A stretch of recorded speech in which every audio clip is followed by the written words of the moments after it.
Muito bem. Hoje eu queria fazer uma discussão um pouco diferente e trazer um tema aqui que ultimamente eu tenho sido bastante abordado em relação a isso, que é capacity. Como identificar o capacity dos times. Então, bora falar sobre isso.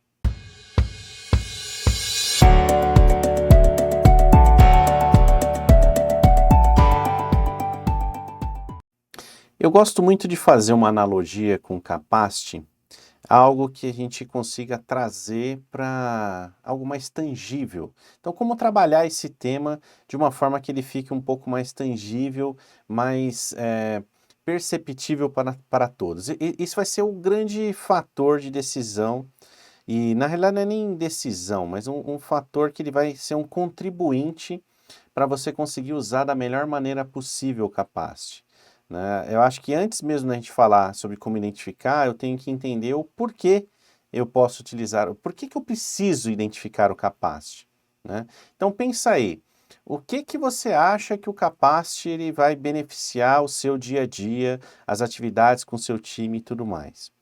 Então vamos pensar que nós somos uma transportadora e a gente precisa fazer diversas entregas.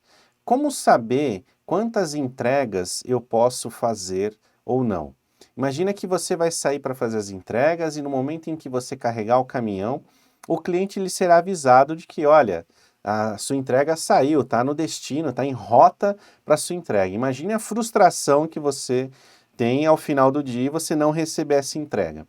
Então a mesma coisa é se a gente pensar com o time, pensar o time que está rodando Scrum, por exemplo, na sprint, a gente colocar itens que estão indo para dentro da sprint e que a gente não seja capaz de entregá-los. Isso vai gerar frustração com a área de negócio, stakeholder e tudo mais. Então, o ideal da utilização do Capacity é você conseguir identificar o quanto você é capaz de entregar. Então, como se você fazer uma analogia da transportadora, como se você tivesse uma transportadora, tem as entregas para você fazer. Então, como que você consegue se comprometer apenas com aquilo que você é capaz de entregar? Então, uma forma de se fazer isso é usando o capacity dos times. E aí eu gosto de fazer essa analogia, vou manter essa analogia do caminhãozinho, porque ela vai da transportadora. Então, nós vamos pensar que o nosso sprint ela é um caminhãozinho, ok? E nós temos que colocar a quantidade de carga que cabe nesse caminhão. E a carga, são as nossas entregas, elas serão as atividades que o time tem para fazer. A gente já pode saber algumas questões. As atividades elas têm tamanhos diferentes, assim como numa transportadora, as suas entregas vão ter embalagens de tamanhos diferentes. E aí eu vou ter que fazer caber no nosso caminhão, então a cubicagem importa. Mas não apenas a cubicagem, né? Vamos fazer um exemplo assim. Imagina que você tem um monte de caixinha de fósforo para fazer e cada caixinha é uma entrega em um endereço. Quantas caixinhas de fósforos cabem num caminhão? Né? Mesmo que seja um caminhão pequeno, vão caber milhares de caixinhas. Mas você é capaz de percorrer com esse caminhão todos os endereços, esses 1.000 endereços para você fazer a entrega? Você não é capaz. Então, nem sempre a cubicagem, né, ou seja, a quantidade de itens é o que de fato importa. É um dos fatores, mas o tempo que eu tenho para fazer também é outro fator relevante, tá? Da mesma forma, eu posso pensar assim, poxa, mas eu tenho 3 geladeiras para entregar, né? Será que eu sou capaz de entregar 3 geladeiras no tempo em que eu tenho? Vamos supor que você vai lá fazer essa entrega, seu caminhãozinho, e você tem o dia, a entrega é dentro daquele dia, né? Vamos supor que a sprint se resuma a esse dia. Será que é simples entregar 3 geladeiras? Porque do exemplo da caixinha de fósforo, eu vou entregar a caixinha e eu posso deixar na portaria. Às vezes ela cabe até na caixinha do correio. Agora, uma geladeira, como que eu faço? Chego na casa da pessoa, eu faço como? Eu deixo na calçada? Se eu chego no prédio, eu deixo onde? Eu deixo na portaria? Não, eles não vão aceitar.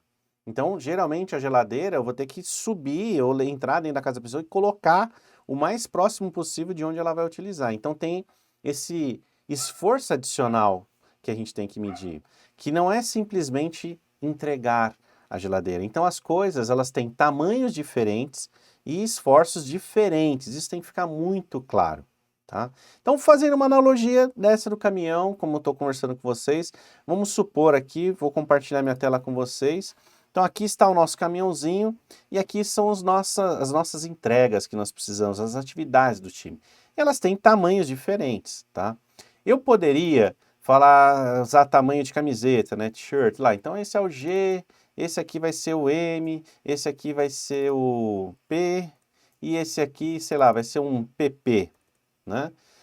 Como eu poderia fazer um Fibonacci, eu falo que esse cara aqui é o nosso 2, esse cara aqui pode ser o nosso 3, esse cara aqui pode ser o nosso 5, esse outro cara aqui pode ser o nosso 8, e a gente pode determinar qual que é o maior tamanho, né, a maior complexidade que nós vamos aceitar dentro do nosso... Então, e aí, isso é muito relativo, tá, pessoal? Vai ter times que vão falar que o tamanho maior é 13, vão ter times que falar que o valor maior é 20, como eu já vi, 40. Não importa, isso é muito individual, time a time, tá?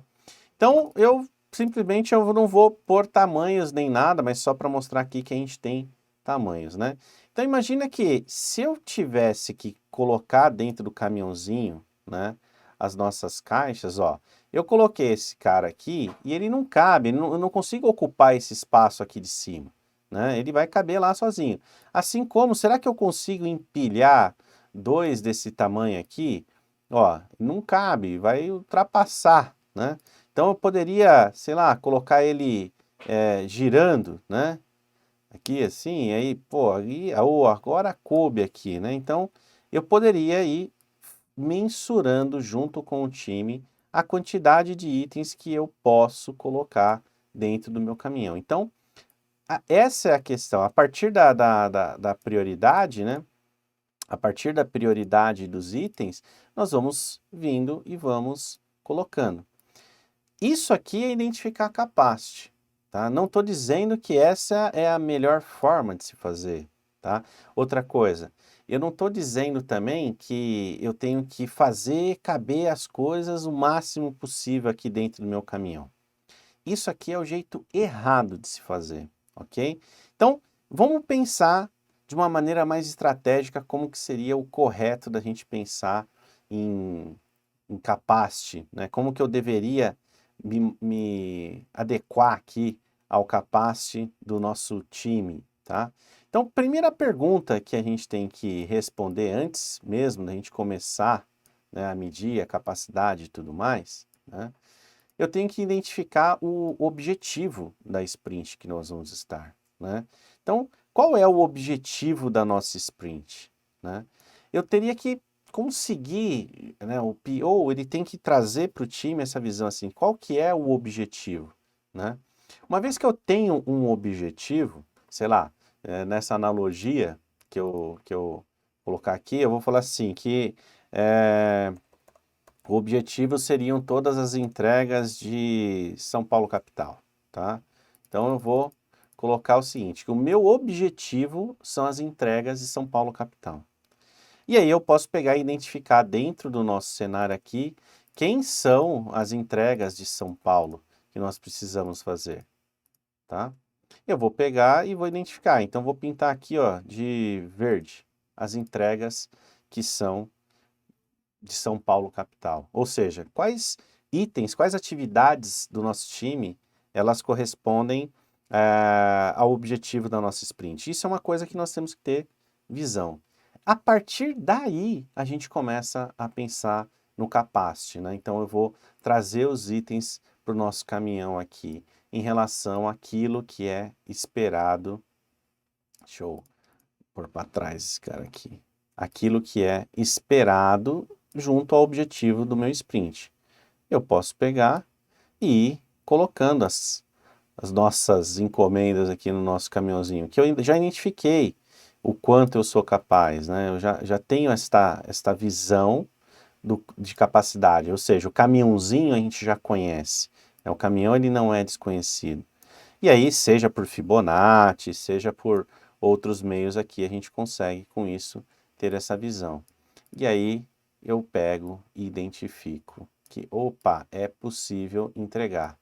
Ou seja, eu tenho capacity para fazer essa entrega desse objetivo da minha sprint, tá? Pô, Vanner, mas sobrou aqui espaços em brancos. O ideal é que sobre mesmo, né? O ideal é que a gente trabalhe com cerca de 80% do capacity do time, né? Que a gente nunca trabalhe 100%, porque senão o time não consegue refinar, o time não consegue documentar, o time não consegue fazer uma série de coisas, né? É muito importante a gente ter essa visão. Então, o ponto maior é a gente entender qual que é o objetivo, né, que nós temos com a entrega. A partir daí, identificar dentro do nosso backlog quais são os itens que respondem, né, que garantem esse objetivo. E vamos supor que dentro do nosso objetivo a gente ainda tivesse algumas coisas que estivessem fora, né, desse objetivo. Então vamos supor que esses itens aqui ainda estivessem fora do nosso objetivo. E aí, quando a gente começa a fazer a distribuição, a gente percebe que eu não consigo entregar tudo. Eu consigo, esses dois itens aqui, ó, eles não entregariam. Qual é a discussão que é feita, então? Né?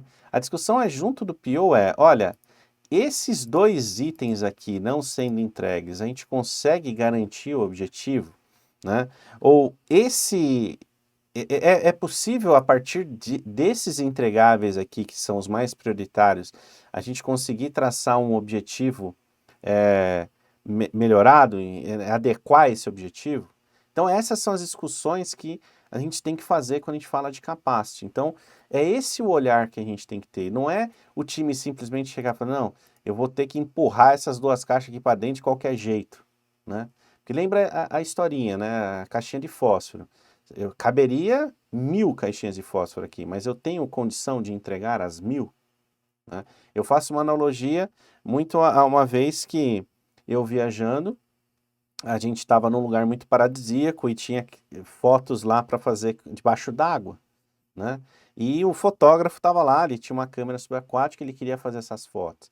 E ele pegou e tirou, tinha uma fila enorme, tinha um monte de gente querendo tirar foto com os peixinhos.